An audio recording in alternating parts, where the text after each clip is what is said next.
Yo no tengo que ser profeta para saber que algunos de ustedes vinieron hoy aquí a este lugar luchando con la tentación a desesperarse en medio de una situación difícil que se ha prolongado por mucho tiempo.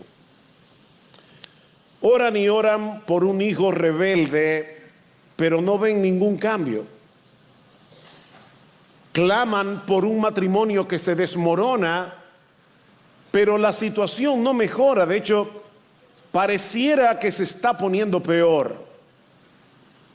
O tal vez hay algunos aquí luchando con la desesperanza en medio de una enfermedad crónica, en medio de una tentación persistente, o tal vez en medio de una situación económica apremiante.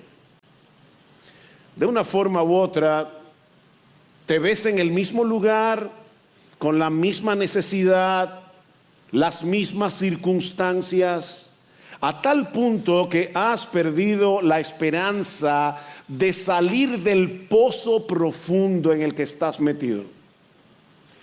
Bueno, si esa es tu situación, mi hermano, mi hermana, amigo que estás aquí en esta mañana, el relato, la historia que estudiaremos hoy en nuestra serie expositiva en el libro de los Hechos es muy relevante para ti, porque esta historia acerca de un paralítico que fue sanado milagrosamente nos enseña que es en ese lugar de necesidad donde Jesús nos encuentra.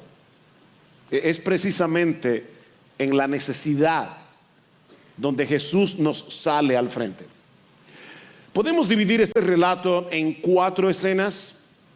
La primera podemos titularla La sanidad que restaura totalmente, plenamente en el nombre de Jesús. La sanidad que restaura plenamente en el nombre de Jesús. Vean una vez más el versículo 1 de Hechos capítulo 3. Hechos capítulo 3, versículo 1. Y cierto día Pedro y Juan subían al templo a la hora novena, la de la oración. La historia comienza con Pedro y Juan dirigiéndose al templo a orar. Eran las 3 de la tarde, esa es la hora novena, una de las horas que los judíos apartaban para orar en el templo. Las otras 2 eran las 9 de la mañana, las 12 del mediodía. Ahora, antes de entrar al templo, Pedro y Juan se encuentran con un paralítico. Dice en el versículo 2, y había un hombre cojo desde su nacimiento, al que llevaban y ponían diariamente a la puerta del templo llamada La Hermosa, para que pidiera limosna a los que entraban en el templo. Dice que este hombre era cojo de nacimiento, literalmente desde el vientre de su madre. Y Lucas nos va a decir más adelante en Hechos capítulo 4, versículo 22, que este hombre tenía más de 40 años de edad. Ahora, yo quiero que ustedes entiendan, mis hermanos y amigos, que ser un paralítico en aquellos días era estar condenado a una vida llena de limitaciones. Recuerden que en aquellos días no había seguridad social, no había instituciones que se encargaran de cuidar y proteger a los discapacitados, no había silla de ruedas, no había rampas de acceso a los lugares. Un paralítico en aquellos días dependía totalmente de otros para poder subsistir. Por eso llevaban a este hombre cada día a la puerta del templo llamada La Hermosa, donde pedía limosna. Esta puerta era conocida por su impresionante estructura, por eso se llamaba La Hermosa. Según Flavio Josefo, el historiador, medía 22 metros de altura y era tan pesada porque era hecha de bronce entera. Era tan pesada que se necesitaban 20 hombres para poder abrirla y cerrarla. Así que por más de 4 décadas, este hombre había dependido por completo de la compasión ajena.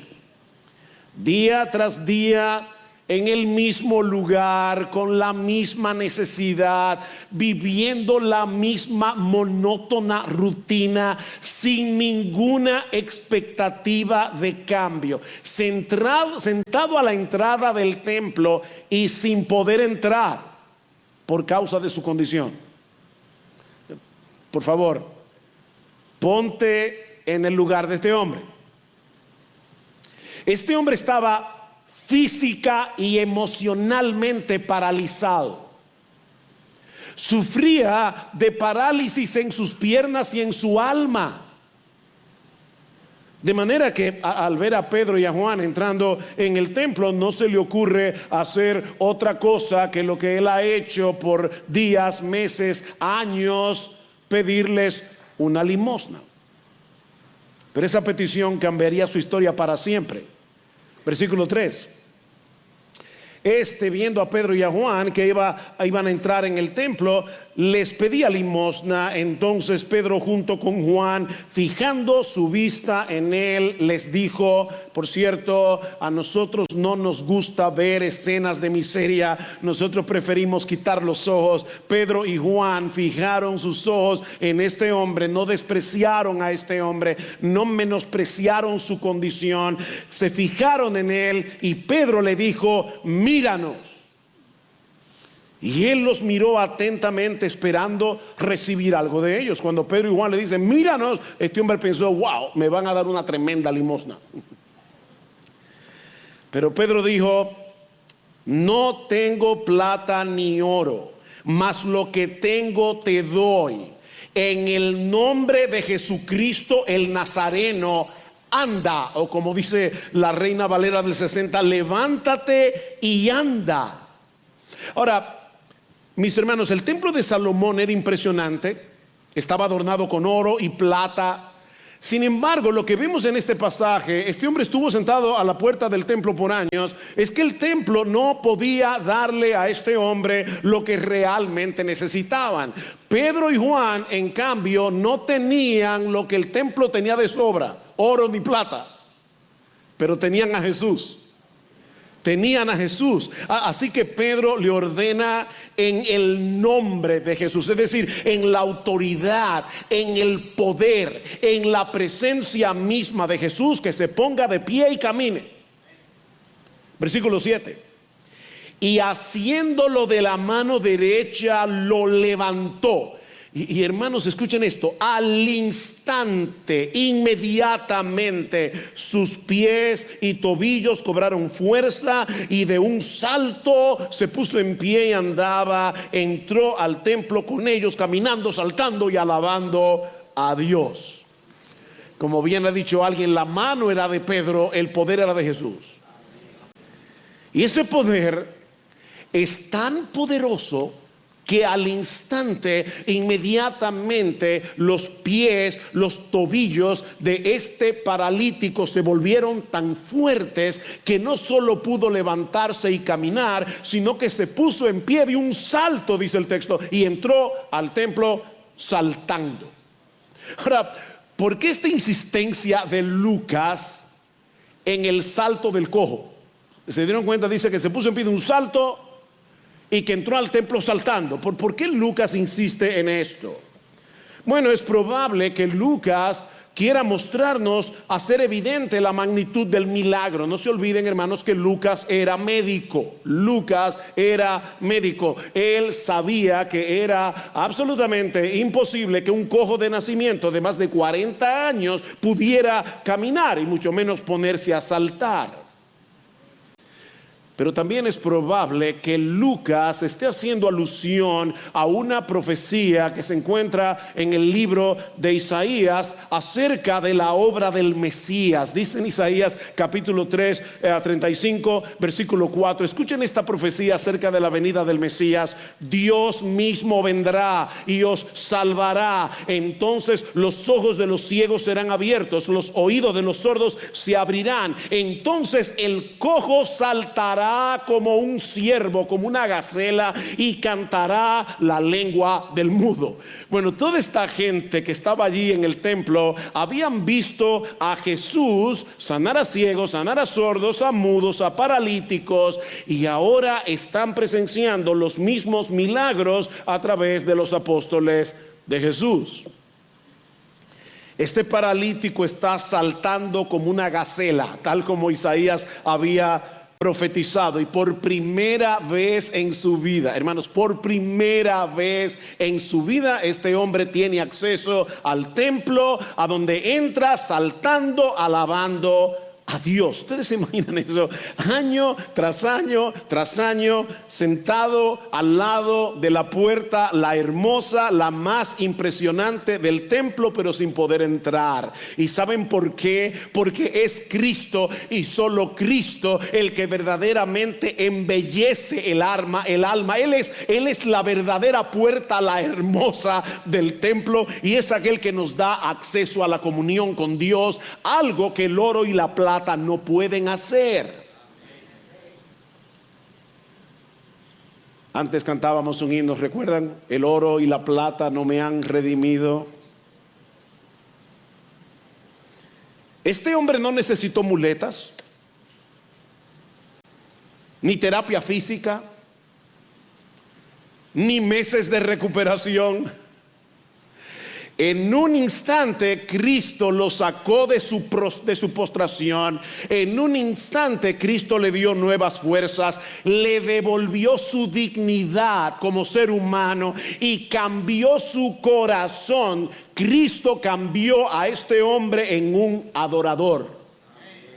Él entró al templo saltando y alabando a Dios.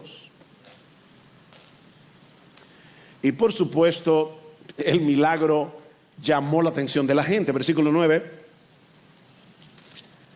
Todo el pueblo lo vio andar y alabar a Dios, y reconocieron que era el mismo que se sentaba a la puerta del templo, la hermosa, a pedir limosna, y se llenaron de asombro y admiración por lo que había sucedido. Ellos sabían que este hombre no fingía ser cojo. Yo sé que ustedes saben que hay personas en nuestro país que tienen la habilidad de amarrarse la pierna y meterla dentro del pantalón y pedir limosna en la calle. Son cojos falsos. Pero ellos sabían que este hombre no fingía estar cojo para recibir limosna, porque lo conocían de toda la vida. Lo habían visto ahí en el templo día tras día, semana tras semana, mes tras mes, año tras año. Ellos sabían que ese hombre había nacido cojo y ahora estaba saltando. Jesús no solo lo sanó, sino que lo restauró por completo en su cuerpo y en su alma. Ahora este hombre, que había vivido toda su vida en total desesperanza, está lleno de gozo, alabando a Dios. Y Pedro obviamente aprovecha la oportunidad para mostrarle a la multitud cómo este milagro apunta hacia el evangelio. Lo que nos lleva a la segunda escena de este relato, la proclamación del evangelio del glorioso nombre de Jesús. Ya vimos la sanidad milagrosa, completa en el nombre de Jesús. Veamos ahora la proclamación del evangelio del glorioso nombre de Jesús. Versículo 11, y estando asido de Pedro y de Juan, todo el pueblo lleno de asombro corrió al pórtico llamado de Salomón, donde ellos estaban. Al ver esto, Pedro dijo al pueblo: varones israelitas, ¿por qué os maravilláis de esto? ¿O por qué nos miráis así, como si por nuestro poder o piedad le hubiéramos hecho andar? El Dios de Abraham, de Isaac y de Jacob, el Dios de nuestros padres, ha glorificado a su siervo Jesús, al que vosotros entregasteis y repudiasteis. La Reina Valera dice negasteis, es la misma palabra que se usa para la negación de Pedro. Por favor, piensen en esto. El apóstol Pedro, que había negado a Jesús 40 días atrás, y Cristo lo perdona porque se arrepintió de su pecado y le había dicho: Pedro, apacienta mis ovejas, tú me amas, apacienta mis ovejas. Ahora está aquí con toda autoridad, con toda valentía, diciéndole al pueblo: ustedes negaron al Señor. ¿Y saben por qué esto es importante, hermanos? Porque muchas veces nosotros estamos aquí sentados en la iglesia y recordamos pecados pasados, y esos pecados tienden a paralizarnos. Mira, mi hermano, mi hermana, yo no sé el pecado que tú cometiste en el pasado, pero déjame decirte algo. Si tú le pediste perdón al Señor, la Biblia dice que Dios es fiel y justo para perdonar nuestros pecados y limpiarnos de toda maldad. No sigas postrado bajo el peso de la culpa. Y predique el evangelio. Eso es lo que Pedro está haciendo aquí. Pedro dijo, ustedes negaron. Claro, yo también lo negué, pero mire, lo que pasa es, no. Él sabía que ya Cristo lo había perdonado. No tenía que pedir excusas. Predica el evangelio en la libertad que solo Cristo da. El Dios de Abraham, de Isaac y de Jacob, el Dios de nuestros padres, ha glorificado a su siervo Jesús, al que vosotros entregasteis y repudiasteis o negasteis en presencia de Pilato, cuando éste había resuelto ponerle en libertad. Mas vosotros repudiasteis, otra vez negasteis al santo y al justo, y pedisteis que se os concediera un asesino.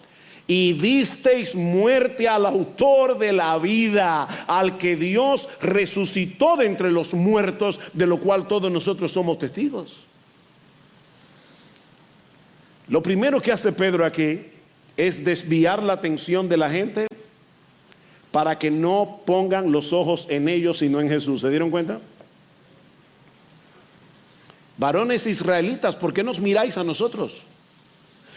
Ahora, no olviden que son estos mismos hombres que antes del arresto de Jesús estaban discutiendo entre ellos sobre cuál sería el mayor en el reino de los cielos. Y aquí ahora están buscando la gloria de Jesús, no la suya propia. Por fin habían entendido que el que se humilla será enaltecido. No es por nuestra piedad, no es por nuestro poder que este hombre ha sido sanado. Hermanos, cuando alguien viene y predica la palabra, y Dios en su misericordia y su bondad quiere bendecir ese sermón y salvar a muchos, edificar a muchos, no olviden eso, mis hermanos. No es por la piedad o el poder del hombre que está parado aquí, es el poder de Jesús obrando a través de su palabra. No pongan los ojos en hombres, pongan los ojos en Jesús. Él es el único que merece gloria. Él es el único que merece ser enaltecido. Toda la gloria, dice Pedro, le pertenece únicamente a Jesús. Y luego Pedro apela al pacto que Dios hizo con Abraham, Isaac y Jacob. ¿Se dieron cuenta? Versículo 13, para conectar a Jesús con la historia de la redención. Dios ha cumplido en Jesús lo que desde el principio prometió a nuestros padres: enviar a un redentor al que ustedes asesinaron. ¡Qué valor! El mensaje de Pedro fue muy directo. Ustedes entregaron al Mesías, ustedes lo negaron en presencia de Pilato, ustedes pidieron que le dieran a cambio a un homicida, ustedes mataron al autor de la vida. Qué paradoja, ¿verdad? ¿Cómo se puede matar al autor de la vida? ¿Cómo puede morir el autor de la vida? Bueno, ese es el misterio del evangelio. El único que da vida, en su naturaleza humana se sometió a la muerte, y no porque alguien pudiera arrebatársela, sino porque él mismo la entregó voluntariamente. Juan 10:18, nadie me quita la vida, yo mismo la pongo y después la vuelvo a tomar. El dador del aliento de vida expiró en una cruz.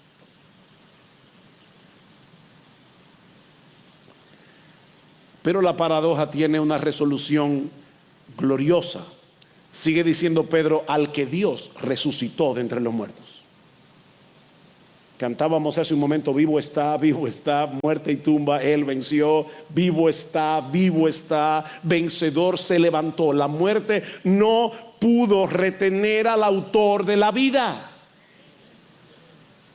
Su resurrección no solamente vindica su identidad, sino que garantiza la redención de todos los que creen en Él. Así que lo que parecía la mayor contradicción del universo, el autor de la vida muerto en una cruz, de repente se convierte en la mayor demostración del poder de Dios para salvar. Dios tomó la muerte del autor de la vida y la convirtió en un instrumento de dar vida a hombres y mujeres muertos en sus delitos y pecados, entre los cuales estábamos tú y yo. Así que, hermanos, la sanidad del paralítico, que es una historia real, no estoy diciendo que esto no ocurrió, esto ocurrió, así como Lucas lo relata, pero la sanidad del paralítico es una parábola viviente del Evangelio. Esta sanidad no es más que una demostración del poder de Cristo, del Cristo resucitado, para restaurar a los que creen en Él. Vean el versículo 16: y por la fe en su nombre, por la fe que este hombre paralítico puso en Jesús, por la fe en su nombre, es el nombre de Jesús lo que ha fortalecido a este hombre, a quien veis y conocéis, y la fe que viene por medio de él le ha dado esta perfecta sanidad en presencia de todos vosotros. La fe. Esa misma restauración, ahora Pedro quiere hacerles ver que estaba disponible para todos ellos que habían dado muerte a Jesús, si ponían en él su fe, como hizo el paralítico. Versículo 17: y ahora, hermanos, yo sé que obrasteis por ignorancia lo mismo que vuestros gobernantes. Él no está diciendo allí, ustedes están exentos de pecado. No, en el Antiguo Testamento habían dos categorías de pecado: pecado por hierro y pecado con mano alzada. Es decir, no es lo mismo yo decir, yo sé que esto está mal, pero lo voy a hacer como quiera, a que yo no entienda del todo lo que estoy haciendo y peque. Como quiera sigue siendo pecado, pero es un pecado por hierro. Y es lo que está diciendo Pedro aquí. ¿Recuerda la palabra de Jesús? Padre, perdónalos, ellos no saben lo que hacen. Ellos no tienen idea de lo que están haciendo. Ellos están matando al autor de la vida. Padre, perdónalos, ellos no saben lo que hacen. Versículo 18: pero Dios ha cumplido así lo que anunció de antemano por boca de todos sus profetas, que su Cristo, su Mesías, debería padecer. Por tanto, noten, arrepentíos y convertíos para que vuestros pecados sean borrados, a fin de que tiempos de refrigerio vengan de la presencia del Señor. En otras palabras, el decreto divino no excusa vuestro pecado. Se cumplió lo que Dios profetizó, pero ustedes tienen que arrepentirse. Arrepentíos. Tienen que arrepentirse de lo que hicieron, pero sin embargo, a pesar de que ustedes pecaron contra Dios, a pesar de que ustedes son responsables de lo que hicieron, vuestro pecado no anula el plan de Dios, sino que lo lleva a cumplimiento. Mi amigo, ese sigue siendo el llamado del Evangelio. Tú tienes que arrepentirte y creer en la persona y la obra de Jesús para que sean borrados todos tus pecados. Todos tus pecados, dice, para que vengan de la presencia del Señor tiempos de refrigerio. ¿Saben qué refrigerio puede ser mayor que el hecho de saber que todos mis pecados ya fueron perdonados, que yo no tengo deudas pendientes en la presencia del Señor? El gozo de saberme perdonado, el gozo de saberme adoptado, el gozo de tener una esperanza ciertísima en los cielos. Imagínate por un momento que alguien pudiera escribir en un documento de Word, el programa, todos los pecados que tú has cometido desde que naciste hasta hoy. Todos tus pecados, en un documento de Word. ¿Sabes lo que hace Jesús cuando tú pones tu confianza en Él? Le da delete, ¡pam!, borrado por completo, para siempre. No tienes cuenta, mi hermano, mi hermana, tú no tienes cuentas pendientes con la justicia de Dios. Tú no tienes cuentas pendientes. Todos tus pecados fueron perdonados, borrados, para siempre, echados en el fondo del mar. Pero sabes que, mi amigo, no solamente recibirás el perdón de todos tus pecados, sino también la renovación del espíritu, la novedad y plenitud de vida que solo Cristo puede dar. Versículo 20, y Él envíe a Jesús, el Cristo designado de antemano para vosotros, a quien el cielo debe recibir hasta el día de la restauración de todas las cosas. De paso, aquí está la respuesta a la pregunta que hicieron los discípulos en 1:6. Es exactamente la misma palabra. Señor, ¿restaurarás el reino a Israel en este tiempo? Bueno, cuando yo regrese en gloria, yo voy a restaurar no el reino de Israel, voy a restaurar todas las cosas, voy a restaurar el cosmos, voy a hacer cielo nuevo y tierra nueva. Dice, hasta el día de la restauración de todas las cosas, acerca de la cual Dios habló por boca de sus santos profetas desde tiempos antiguos. Él hará eso cuando venga, cuando regrese por segunda vez, pero Él ha comenzado ya aquí y ahora a restaurar vidas dañadas por el pecado como un preámbulo de lo que sucederá en su venida. De la manera que la muerte de Jesús no fue un accidente, fue el cumplimiento del plan soberano de Dios. Los profetas ya habían anunciado que el Mesías debía sufrir. Eso no fue un accidente, eso no fue un plan B. Y que su venida traería consigo la restauración final. Y para probar su punto, Pedro, que recuerden, ya había sido instruido por Cristo durante 40 días para entender mejor las Escrituras y cómo toda la Biblia converge en Jesús. Dice ahora en el versículo 22, Moisés dijo, el Señor Dios os levantará un profeta como yo entre vuestros hermanos, a él prestaréis atención en todo cuanto os diga, y sucederá que todo el pueblo, todo aquel que no preste atención a aquel profeta, será totalmente destruido dentro del pueblo.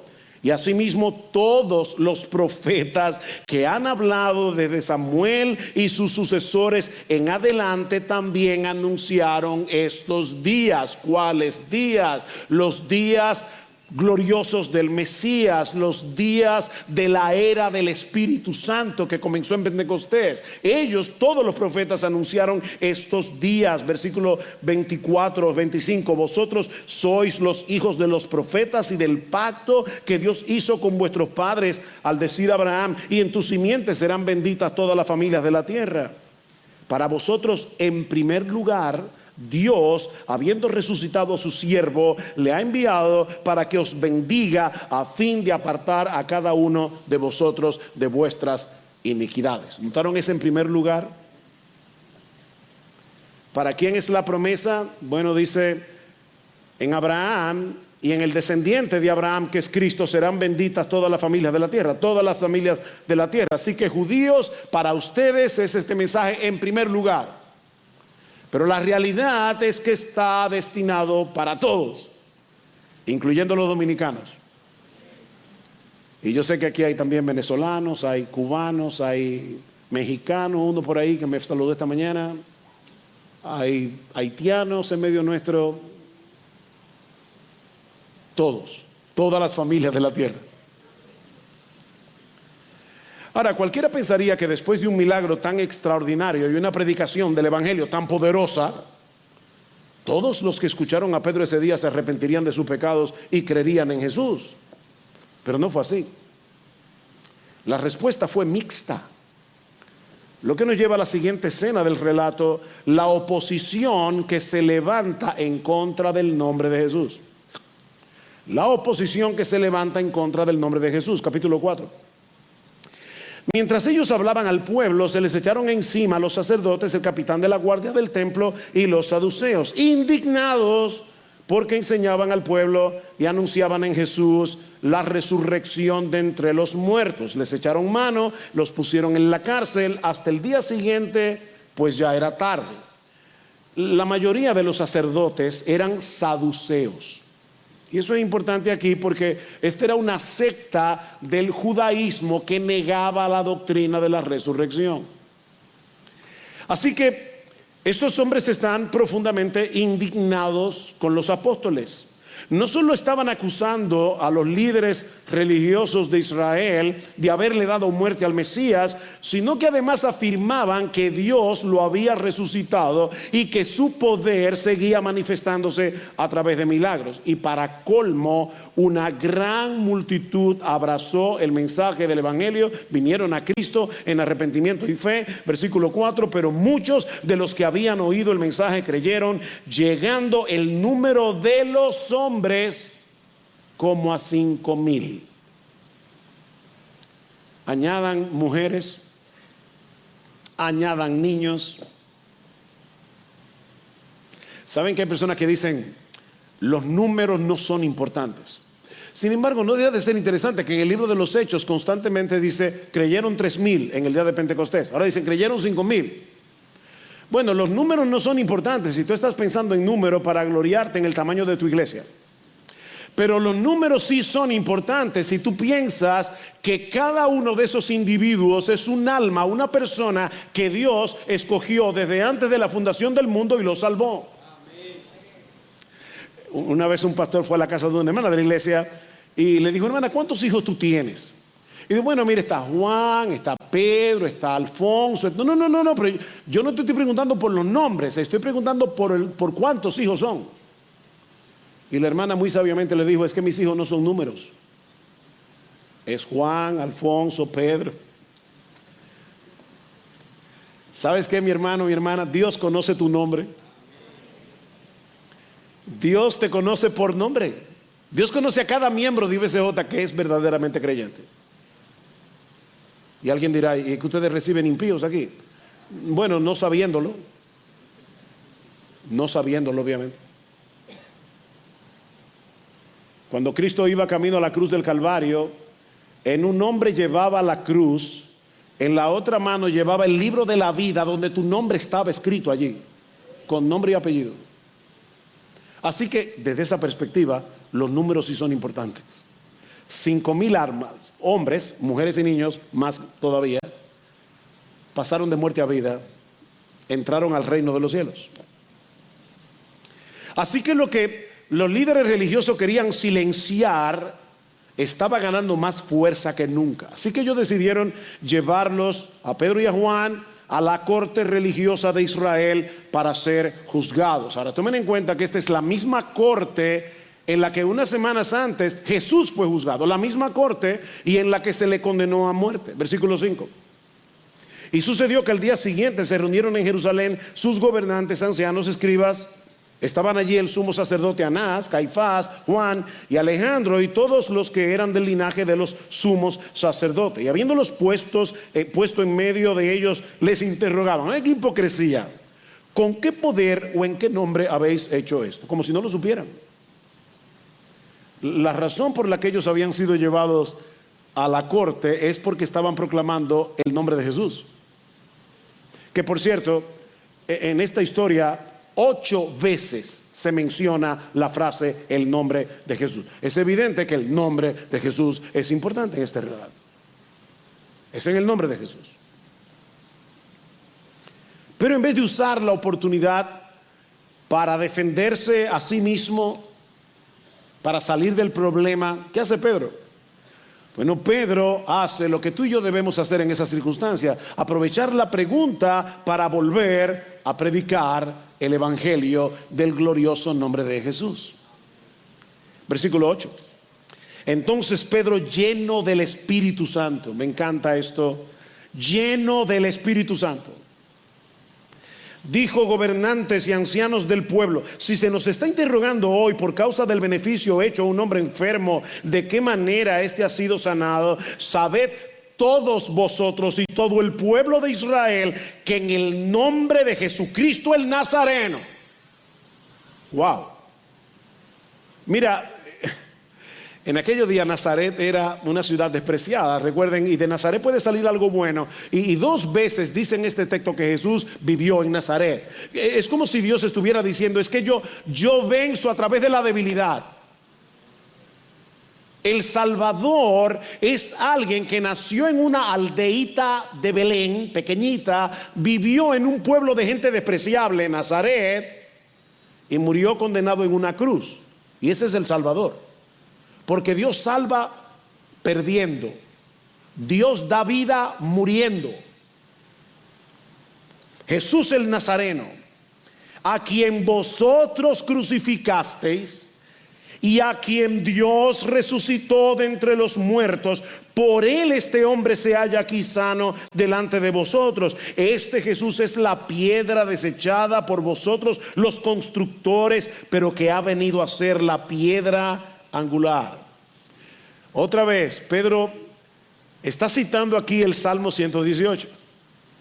¿Y qué nos enseña el Salmo 118? Escuchen esta cita de John Piper, porque resume perfectamente la cita de Pedro aquí. Si comparas el reino de Dios con un edificio, entonces los constructores son los líderes religiosos.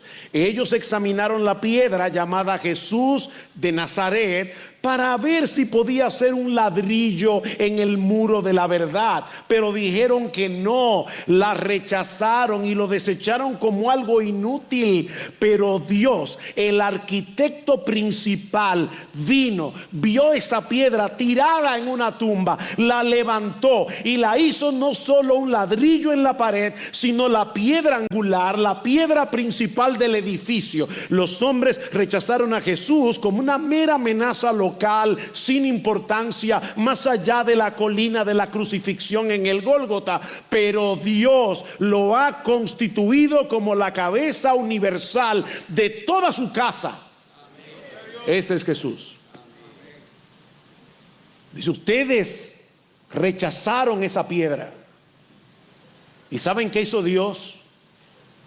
La colocó como la piedra más importante del templo que Él está construyendo, de piedras vivas, hechos de judíos y gentiles que creen en Jesús. ¿Qué implica esto? Bueno, la implicación es muy obvia, que en ningún otro hay salvación. Versículo 12. Y en ningún otro hay salvación, porque no hay otro nombre bajo el cielo dado a los hombres en el cual podamos ser salvos. ¿Se dieron cuenta, hermanos? No dice, no hay otro nombre bajo Israel, no bajo el cielo. Es universal.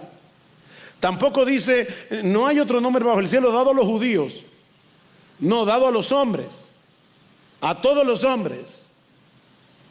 Oye, mi amigo, si tú no crees en la persona y en la obra de Jesús, si tú no crees en su autoridad, no serás salvo.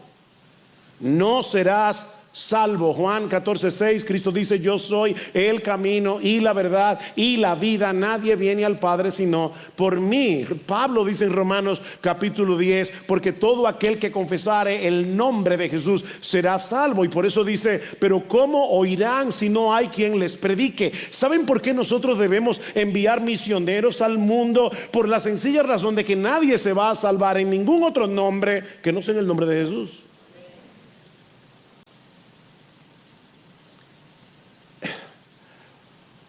La Iglesia Católica Romana siempre le busca la vuelta a las cosas. Y una de las cosas que cree la Iglesia Católica Romana es que si tú eres un budista sincero, si tú eres un maometano sincero, tú te vas a salvar y vas a ir al cielo. Pero no por Mahoma, sino encubiertamente por el nombre de Jesús. O sea, es como Jesús es el Salvador, y aunque tú creas en Mahoma, si tú eres un sincero maometano, tú no lo sabes, pero vas a ser salvo en Jesús. No, es que Pedro no está diciendo eso. Pedro está diciendo que no hay otro nombre que no sea el nombre de Jesús, no de Mahoma, el nombre de Jesús. Nadie puede ser salvo que no sea en el nombre de Jesús. En esta cultura pluralista en la que vivimos, algunos nos acusan de ser arrogantes por el hecho de decir que todas las otras religiones están equivocadas y que solo hay salvación en Jesús. Pero mi amigo, eso no es arrogancia, eso es una muestra de amor, es una muestra de compasión, porque decirle a alguien que se va a tomar un veneno creyendo que es jugo de naranja, que no hay problema, que se puede seguir tomando su jugo porque no queremos incomodarlo o porque queremos ser respetuosos con los demás, si él cree que es jugo de naranja, Eso sería la muestra más grande de aborrecimiento que tú puedes tener para ese hombre. Decimos que no hay salvación. Déjame decirlo tranquilito y suave. Decimos que no hay salvación fuera de Jesús porque no hay salvación fuera de Jesús. No hay salvación. Solo Él es el Dios encarnado que murió por nuestros pecados y resucitó por el poder de Dios. Solo Él pagó la deuda de millones de pecadores muriendo por ellos en una cruz. Decir que solo Cristo salva no es arrogancia. Hermanos, la arrogancia mira hacia uno mismo. La arrogancia mira hacia uno mismo con orgullo. Pero nuestra fe es una confianza humilde en el Salvador del mundo. Eso no es arrogancia. Mi amigo, solo Cristo, el Cristo resucitado, puede darte vida. Solo Él puede darte el perdón de todos tus pecados. Solo Él puede reconciliarte con Dios. Solo Él puede restaurarte como restauró a este paralítico. Solo Él puede obrar en tu interior por el poder de su Espíritu para que tengas nueva vida, para que tengas una nueva forma de pensar, para que tengas nuevos anhelos, para que tengas un nuevo deseo de hacer la voluntad de Dios. Solo Jesús puede hacer eso. Nadie más. Por supuesto, los líderes religiosos están asombrados. No saben qué decir. El milagro ha sido evidente y la predicación de Pedro contundente. Versículo 13. Al ver la confianza de Pedro y de Juan, y dándose cuenta de que eran hombres sin letras y sin preparación, se maravillaban y reconocían que ellos habían estado con Jesús. Y viendo junto a ellos de pie al hombre que había sido sanado. Porque a todo esto, Pedro tiene al cojo aquí.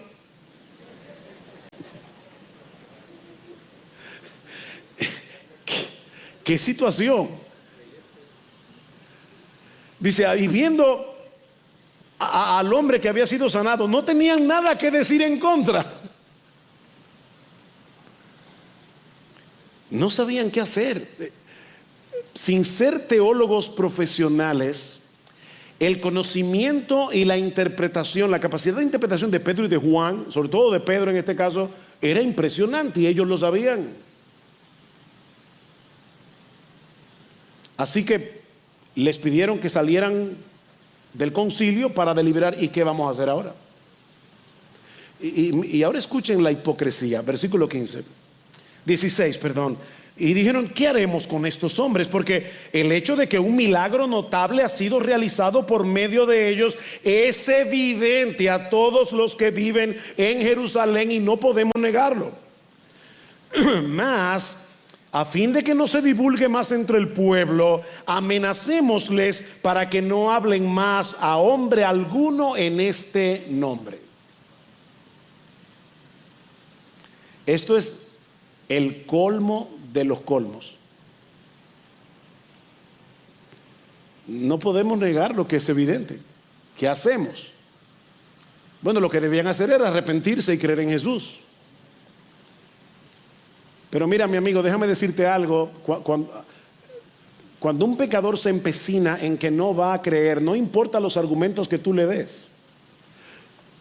Pero ¿sabes qué, hermano y hermana? Tú eras igual que ellos. La única razón por la que nosotros estamos aquí hoy alabando a Jesús, a diferencia de estos líderes religiosos de Israel que se empecinaron en su corazón, es porque Dios venció nuestra tosudez. Dios la venció. Nuestra terquedad. Dios cambió nuestro corazón de piedra en un corazón de carne. Así que, por si acaso, no te sientas mejores que ellos.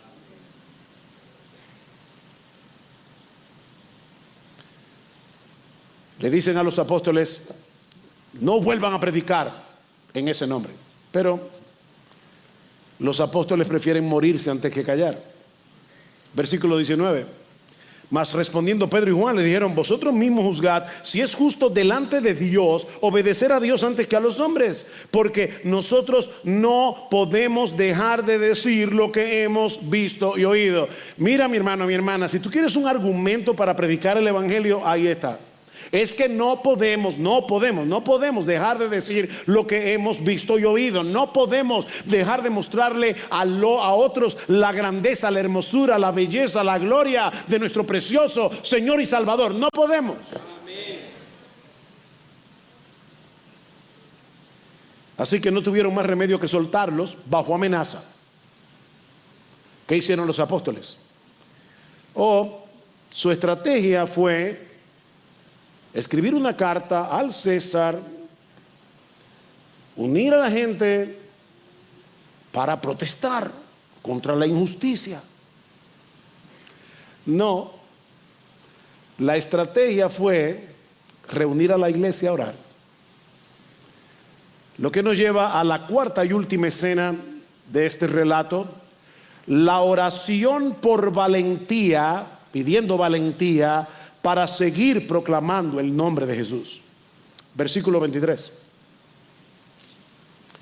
Cuando quedaron en libertad, fueron a los suyos y les contaron todo lo que los principales sacerdotes y los ancianos les habían dicho. Al oír esto, ellos, unánimes, alzaron la voz y dijeron: oh Señor, tú eres el que hiciste el cielo y la tierra, el mar y todo lo que en ellos hay, el que por el Espíritu Santo, por boca de nuestro padre David, tu siervo, dijiste: ¿por qué se enfurecieron los gentiles y los pueblos tramaron cosas vanas? Se presentaron los reyes de la tierra y los gobernantes se juntaron a una contra el Señor y contra su Cristo, porque en verdad en esta ciudad se unieron tanto Herodes como Poncio Pilato juntamente con los gentiles y los pueblos de Israel contra tu santo siervo Jesús, a quien tú ungiste para hacer cuanto tu mano y tu propósito habían predestinado que sucediera. Esta oración descansa básicamente en dos cosas: en la realidad de que Dios es el creador del cielo y de la tierra. Las criaturas no pueden con Él. Él es el creador. Hermano, no tengas miedo. No tengas miedo, tú estás en las manos del creador del cielo y de la tierra. Pero Él no solamente es el creador del cielo y de la tierra, Él es el soberano del universo. Él es el soberano. Así que los apóstoles sabían por el Salmo 2 que esa oposición de los líderes religiosos no quería decir que el plan de Dios se había salido de control. ¿Qué hacemos ahora? No, ellos sabían que eso era parte del plan. Ellos sabían que Dios lo había profetizado y ellos querían ser parte del plan, aunque eso le costara la vida. Ellos querían estar en el plan de Dios. Por eso dice: sí, ellos se unieron, tramaron, hicieron para hacer cuanto tu mano y tu consejo habían antes predeterminado que sucediera. Dios, tú eres soberano. Ellos no van a poder impedir que el evangelio siga avanzando. Aunque nos maten, el evangelio seguirá avanzando. Así que en vez de pedirle a Dios que los libre de persecución, ¿saben lo que le pidieron? Valentía para seguir predicando. Versículo 29. Y ahora, Señor, considera sus amenazas y permite que tus siervos hablen tu palabra con toda confianza. La palabra parresía allí significa con toda valentía, con toda franqueza, a pesar de la hostilidad, mientras extiendes tu mano para que se hagan curaciones, señales y prodigios mediante el nombre, otra vez, de tu santo siervo Jesús. Miren, mis hermanos, es imposible callar a un grupo de creyentes llenos del Espíritu Santo. Eso no es posible. El gozo y la gratitud que tienen en Cristo los creyentes llenos del Espíritu es tan desbordante. La obra del Espíritu en ellos es tan poderosa que ninguna amenaza puede impedir que den de gracia lo que han recibido de gracia. Y por supuesto Dios respondió la oración. Versículo 31.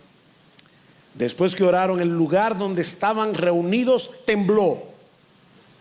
Los que han leído el Antiguo Testamento saben que muchas veces las teofanías, es decir, la presencia de Dios se manifestaba a través de un temblor de tierra, como sucedió en el Sinaí. El lugar donde estaban reunidos tembló, y todos fueron llenos del Espíritu Santo y hablaban la palabra de Dios con valor. Esa manifestación de la presencia de Dios no significa que debamos esperar hoy la misma señal cada vez que oramos por valentía. Mis hermanos, Dios es soberano en cómo y cuándo manifiesta su presencia de manera tangible. No es eso lo que tenemos que esperar, pero lo que sí debemos esperar, y de paso lo que sí debemos anhelar fervientemente, es esa misma obra del Espíritu en nosotros, produciendo una valentía inquebrantable y una urgencia incesante para proclamar el evangelio de la gloria de Jesucristo. La llenura del Espíritu no es principalmente una experiencia sensorial. Es una transformación del corazón que nos libra del temor a los hombres y que nos consume con el celo por la gloria de Dios. No esperes un temblor este próximo miércoles en este edificio cuando nos reunamos a orar. Pero quiera Dios darle un temblor a tu alma.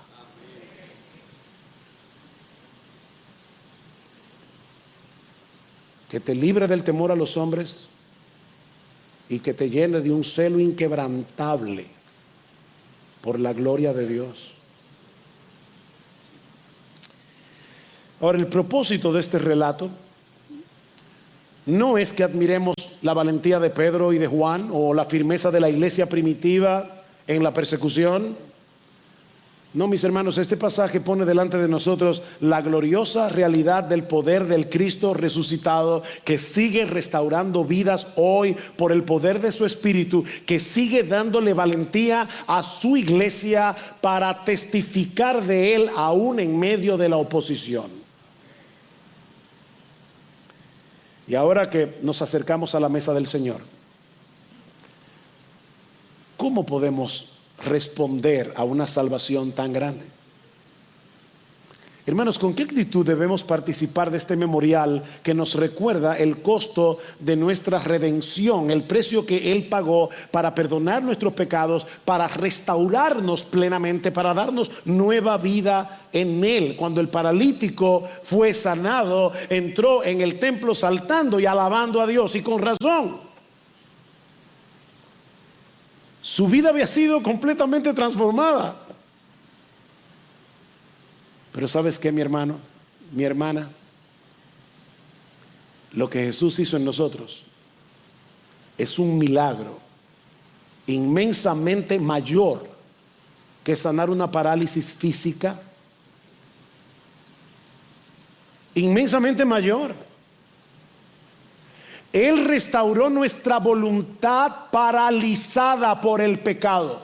Nosotros éramos paralíticos de voluntad. Nuestra voluntad estaba paralizada por el pecado, para que ahora tú y yo podamos creer y querer hacer la voluntad de Dios. Él nos liberó de la condenación eterna. Él nos dio acceso al Padre. Él nos hizo morada de su Espíritu. Mis hermanos, nosotros somos los seres más bendecidos del planeta. Acerquémonos a esta mesa con corazones llenos de gozo, llenos de gratitud, llenos de asombro, adoración por la gracia inagotable de Jesús. No con indiferencia, no como si fuera un mero ritual, sino con la misma alegría de aquel hombre que entró en el templo celebrando el poder de Dios que lo había restaurado y transformado. Ven con alegría a la cena del Señor. Pero si tú estás aquí sin Cristo, si sigues postrado bajo el peso de la culpa de tu pecado, mi amigo, escucha el llamado del Salvador. Él te está extendiendo su mano hoy, no para darte una limosna, sino para darte nueva vida. Así que en el nombre de Jesús, por favor, yo te ruego, levántate y anda. Levántate y anda. Ven a Cristo en arrepentimiento y fe. Tal vez no estás paralizado físicamente, pero tu alma está inmóvil, tu alma está atrapada. Tú eres un esclavo, tu alma está atrapada en la incredulidad. Tal vez hay algunos aquí que han escuchado el evangelio un montón de veces, pero siguen posponiendo la decisión de rendirse a Cristo. Mi amigo, ya, levántate y anda. Ven a Cristo. Y ven ahora. Hoy es el día aceptable, no mañana. Oh, recuerda que no hay otro nombre bajo el cielo en el que puedas ser salvo. Mi amigo, pídele a Jesús que te perdone por haber rechazado tantas veces su llamado. Pídele a Jesús, pídeselo ahora, que cambie tu incredulidad en fe. Pídele que despierte en ti un corazón sensible a su palabra, porque Él tiene el poder para restaurar tu vida como lo hizo con este hombre. No sigas cargando con el peso de tu culpa, cuando Cristo puede hacerte libre hoy mismo por medio de la fe. Ven a Él, mi amigo.